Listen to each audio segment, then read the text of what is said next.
जय माता जी गाइस, कैसे हो यार आप सब लोग। आई होप आप सब लोग बहुत ही ज़्यादा बढ़िया होंगे। So welcome to the new video. ठीक है, तो भाई इस वीडियो में हम लोग डेफिनेटली वर्क परमिट्स और वीज़ा 2025 में जिसने अप्लाई किया है दिसंबर में, ठीक है, और नवंबर में सीजनल वर्क परमिट जिसने अप्लाई किया है, जिसने वीएफएस के अपॉइंटमेंट लेके वीज़ा अप्लाई किया है, तो उन सारी लोगों के अपडेट्स के बारे में हम लोग बात करेंगे। तो जो भी इस वीडियो पे नया आया है, चैनल पे नया आया है, प्लीज़ लाइक एंड सब्सक्राइब ज़रूर कीजिए। और वो हमारे 1000 सब्सक्राइबर कंप्लीट हो चुके हैं, तो थैंक यू सो मच। और हम लोग एप्पल खा रहे हैं, ऑब्वियसली बहुत ज़्यादा इंपॉर्टेंट है। अब बात करते हैं वर्क परमिट्स की। देखिए, वर्क परमिट्स आ रहे हैं। अब कौन से डिपार्टमेंट से, मतलब कौन से ऑर्गेनाइजेशन से आ रहे हैं, मतलब कि कौन से फर्म से आ रहे हैं, ठीक है। नॉर्मली देखने जाते तो हॉस्पिटली सेक्टर को टारगेट किया गया है, कंस्ट्रक्शंस में से आ रहे हैं और डिलीवरी जॉब्स में से थोड़े बहुत आए हैं। तो रेशियो अगर मैं आपको बता दूं तो 40%, ठीक है, 30% 40% आए हॉस्पिटैलिटी सेक्टर से आए हैं, 30% डिलीवरी एंड 30% कंस्ट्रक्शन, ठीक है। लेकिन एग्रीकल्चर डिपार्टमेंट से अभी थोड़ा फरवरी में स्टार्ट हो जाएगा। देखिए, हॉलीडेज़ ख़त्म हो चुकी है। कल हमारा फर्स्ट वर्किंग डे है आफ्टर दी छोटा सा ब्रेक 2025 का। वैसे आज गवर्नमेंट हॉलीडे थी तो हमें पे मिलेगी, लेकिन कल से ऑफिशियली ब्रेक्स हो चुकी है, ठीक है, ख़त्म, और सबका काम पे जाना स्टार्ट हो चुका है। तो प्रोसेस स्पीड होगा क्योंकि न्यू लॉज आए हैं। तो आपको डेफिनेटली पता है कि न्यू लॉज आए हैं, तो सीजनल वर्क परमिट के ऊपर ज़्यादा से ज़्यादा प्रेशर रहेगा। तो मुझे लगता है शायद अब 3-4 महीने के अंदर जितने हो सकेंगे उतने लॉन्च करेंगे, क्योंकि आफ्टर Q4 रिजल्ट आता है ना, Q4 का रिजल्ट, उसके बाद शायद ये लोग ज़्यादा से ज़्यादा ट्राई करेंगे कि इन सारी चीज़ों को बंद करें और फोकस करें जो न्यू लॉज आए हैं उनको इम्प्लीमेंट करने के लिए, ठीक है। तो जिसने अप्लाई किया था भाई नवंबर के अंदर, जनवरी मिड या जनवरी एंड तक आप वेट कीजिए, 110% आ जाएगा। ज़्यादा से ज़्यादा आप फरवरी फर्स्ट वीक तक वेट कीजिएगा, ओके। अब बोल रहे भाई मैं नवंबर स्टार्टिंग वालों की बात कर रहा हूँ, ठीक है। जिसने अक्टूबर में किया हुआ है वो जनवरी एंड तक वेट कर लीजिएगा, ठीक है, आ जाएगा 110%। जिसने दिसंबर में अप्लाई किया हुआ है वर्क परमिट जिसका, ठीक है, तो उनको वेट करना है फरवरी के मिड तक या फरवरी के एंड तक, ठीक है। अभी टाइमिंग के बारे में लोग पूछते हैं कि भाई कितना टाइमिंग अभी हो गया है, तो भाई टाइमिंग बहुत जल्दी आ रहे हैं वर्क परमिट, ठीक है। लेकिन जल्दी आ रहे हैं, लेकिन रिजेक्शन रेट मतलब कि जो होता है ना कि 10 लोगों ने अगर सबमिट किया है तो 6 लोगों का आ रहा है, 4 लोगों को निकाल दे रहे हैं। तो अब पहले 6 हैं कि पहले 6 में नहीं है, वो डिपेंड करता है ना। तो ये बहुत ज़्यादा इम्पोर्टेंट है, ठीक है। देखो, कुछ चीज़ होती है किस्मत की, ठीक है। अगर आपका नसीब है, अगर लिखा हुआ है आपका यहाँ पे आना, तो भाई वो कोई नहीं रोक सकता, है ना। अब वीएफएस के स्लॉट्स भी ओपन हो चुके हैं।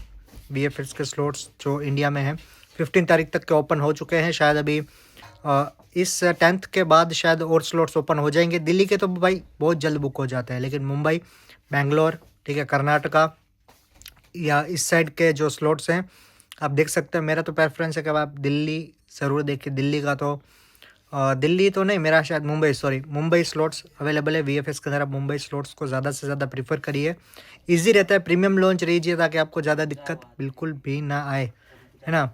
उसके साथ साथ अगर मैं आपको ये बोलना चाहता हूँ कि भाई जिसने अभी, मतलब लोग बोलते हैं कि भाई हम लोग 2025 में कौन से सेक्टर को टारगेट करें, तो देखो भाई, जो शॉर्टेज जिस फील्ड में है आप उस फील्ड में जाइएगा ताकि आपको अपॉर्चुनिटी ज़्यादा से ज़्यादा मिले काम सीखने की, एज वेल एज कि आपको अपॉर्चुनिटी मिलेगी हाई वेजेस की, ठीक है ना।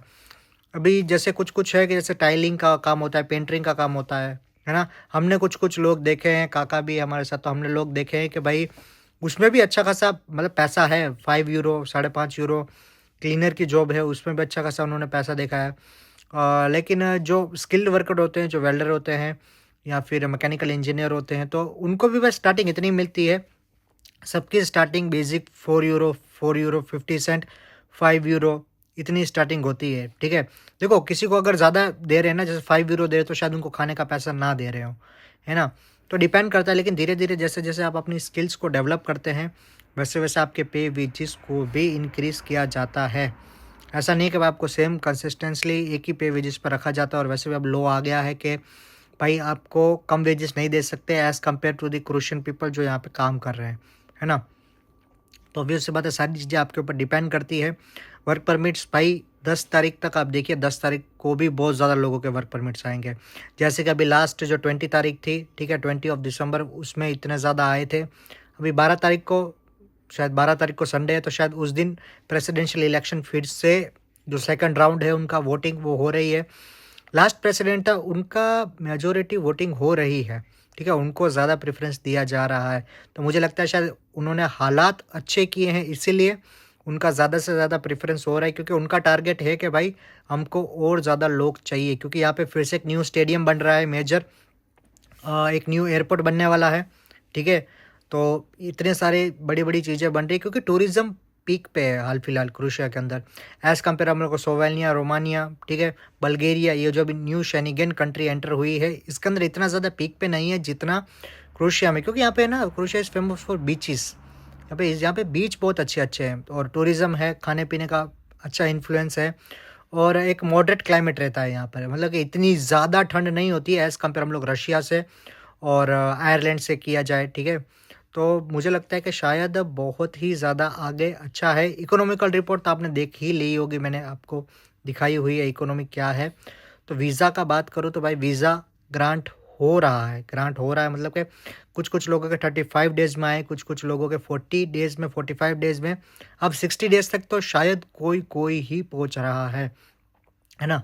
लेकिन वर्क परमिट जिसने जिसने अप्लाई कर दिए हैं, तो भाई आप थोड़े से चौकन्ने भी रहिएगा, क्योंकि फेक वर्क परमिट्स की पे रेशियो साथों साथ बढ़ रही है। ऐसा नहीं है कि भाई कि नॉर्मल अगर जो वर्क परमिट्स आ रहे हैं इलीगल भी आ जाते हैं। देखो भाई 2 सेकंड लगते हैं, ठीक है, 2 मिनट, 2 सेकंड, 5 मिनट, ठीक है, इतना टाइम ही लगता है फेक वर्क परमिट को एडिटिंग करके आपको भेजने में।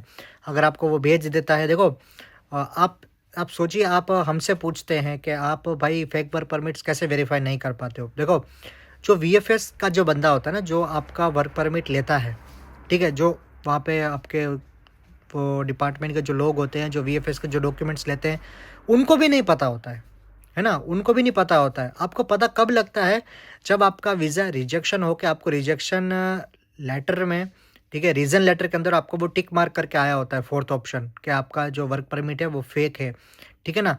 क्योंकि भाई क्योंकि कंपनी उन्होंने यहीं की रखी होती है, ओआईबी नंबर भी उन्होंने यहीं का रखा होता है, एड्रेस सब कुछ सेम होता है, ठीक है। क्योंकि दिक्कत पता है किस चीज़ की आ रही है फेक वर्क परमिट्स में, आपको बताता हूँ मैं, कि फेक वर्क जो वर्क परमिट लीगली इशू होता है ना, जो यहाँ के जो गवर्नमेंट लीगली इशू करती है, वो यहाँ की कंपनी को देती है। कंपनी कभी भी कुरियर नहीं करवाती है, कंपनी कभी भी कुरियर इंडिया के अंदर आपको नहीं करवाएगी कि ये ओरिजिनल सबमिट करो।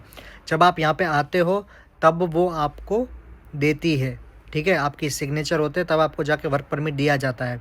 बाकी तो सॉफ्ट कॉपी ही वहाँ पे आपको इंडिया में मिलती है, आपको उसके कलर जेरोक्स करवा के सबमिट करवानी पड़ती है। इसीलिए कुछ मतलब कि फिक्स से नहीं होता है कि भाई ये ओरिजिनल है या डुप्लीकेट है या क्या सीन है।